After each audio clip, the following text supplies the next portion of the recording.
आज दोपहर की मंगलमय स्वाध्याय में आचार्य भगवान द्रव कर्म, नौ कर्म और भाव कर्म के बारे में बता रहे हैं। वो कह रहे हैं जो नौ कर्म है यानी हमारा शरीर। नौ कर्म मतलब धर्मेंद्र भाई, नौ कर्म का मतलब हमारा शरीर, जिसे आप कितना सुरक्षित रखते हैं। शरीर में कोई जख्म ना हो जाए, रोग ना लग जाए, किसी प्रकार की कोई परेशानी ना हो, फिर भी ये बचने वाला नहीं है। क्या होगा, एक दिन नष्ट हो जाएगा। आज ये चमक रहा है, कल इसका भरोसा नहीं, इसमें क्या हो जाए, कौन सा रोग आ जाए। इसलिए निर्णय कर लो कि नौ कर्म को बचा कर रखना है कि भाव कर्म, क्योंकि जिसने भाव कर्म को बचा लिया, क्या क्या बचा लिया, भाव कर्म को, वही भगवान बन पाया। जिसने नौ कर्म यानी शरीर को बचाया वो भगवान नहीं बन पाया। आचार्य कहते हैं जिसने भाव कर्म को सुरक्षित रखा मेरे अधिकार में है। देह को सुरक्षित नहीं कर पाओगे पर परिणामों को सुरक्षित कर सकते। शीतल प्रसाद जी किसको, परिणामों, समझ में आ रहा है कि नहीं आ रहा है। आचार्य कह रहे हैं क्या कह रहा हूं मैं, देह तुम्हारे बस में नहीं है, ये नियत काल तक ही है, यानी 40 साल 50 साल 100 साल 90 साल, है ना।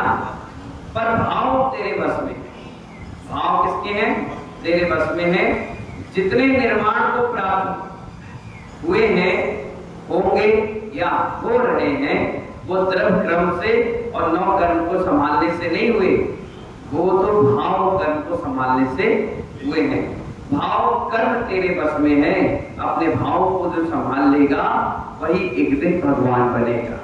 क्या बनेगा भैया, भाव कर्म के अनुसार नौ कर्म में परिवर्तन होता है, इस बात को आप स्वीकार करना ही होगा। भाव कर्म जो होता है वह नौ कर्म को बदल देता है। इसको बदल देता है, नौ कर्म को। और जैसे ही तुम्हारा क्रोध परिणाम होते हैं वो तुम्हारा नौ कर्म चेहरा लाल हो जाता है। भैया भाव जैसे आए वैसे शरीर हो गया, जैसे शरीर हुए ऐसे भाव हुए, नहीं हो सकता। जैसे भाव होंगे वैसे शरीर होगा। यानी कुछ मिल जाए तो पेट भले ही खाली हो, कुछ मिल जाए तो पेट भले ही खाली हो पर चेहरा चमकता है। कुछ मिल जाए और कुछ चला जाए तो फिर खूब ठूस कर पेट भर देना, तब भी बेचारा चेहरा मुरझाया हुआ होता है।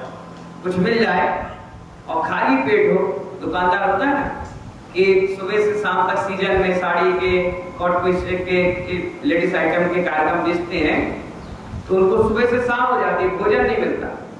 क्या नहीं मिलता, भोजन नहीं मिलता, फिर भी वो देखो हंसते रहते हैं, मुस्कुराते रहते हैं, पैसे की कमाई हो रही है, काम तेल लगे हुए, है ना। और कई बार पैसा नुकसान हो जाए और आचार्य कह ठूस कर उसको खिला देना, फिर भी चेहरा क्या होता है, मुरझाया रहता है। अरे यार 8-5 लाख नुकसान हो गया, खाना भी खा रहा है तो नुकसान का सोच रहा है। तो आचार्य कहते हैं मुरझाया हुआ होता है। हे मुनि, अब किसके लिए कह रहे हैं, हे मुनि, द्रव कर्म और नौ कर्म को बदलने के लिए कोई आलंबन है तो वो है भाव कर्म। कौन सा कर्म है, भाव कर्म। दुनिया को क्या सुधारने का, दुनिया को क्या संभालने का, जिससे मेरा भाव कर्म बिगड़े ऐसा कर्म ही नहीं करना। क्योंकि एक भाव बिगड़ा तो वो द्रव को और नौ को, कर्म को, दोनों को बिगाड़ देता है। ठीक है ना। इसलिए भाव कर्म कभी नहीं बिगाड़ना चाहिए। विश्वास रखना, द्रव कर्म और भाव कर्म ही बदलता है और नौ कर्म को भी भाव कर्म ही बदलता है। यानी द्रव को भी कौन बदलता है, भाव, और नौ को भी कौन बदलता है, भाव। एक माँ का हृदय जो है वो बहुत सूक्ष्म है, क्रोध से भरी है, और उस माँ के आंचल से दूध भी सूख जाता है। कहते हैं ना, कोई बच्चा अगर बदमाशी कर रहा, माँ उसको बार बार कहती है चुपचाप हो जा, ले आ जा, दूध पी ले, ये कर ले, वो कर ले, नहीं मानते, बच्चे बदमाशी देते रहते। गुस्सा में तो दो चार लगा देती खटाखट और फिर दूध पिलाती गुस्से में, तो गुस्से से पिलाया हुआ दूध भी सूख जाता, नहीं करती नहीं। जो मां गदगद भाव से खुश होकर वात्सल भाव के साथ बेटे को प्रीति और प्रतीति रखते हुए पिलाती है दूध, उसके आंचल से अपने आप दूध की धारा बह जाती है।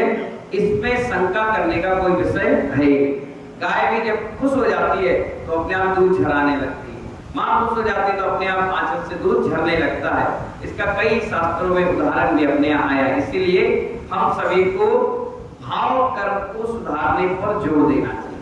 दृढ़ कर्म और नौ कर्म अपने आप सुधर जाएंगे। इसलिए आचार्य कहते हैं मुकेश भाई, एक एक साधे सब सदे। क्या?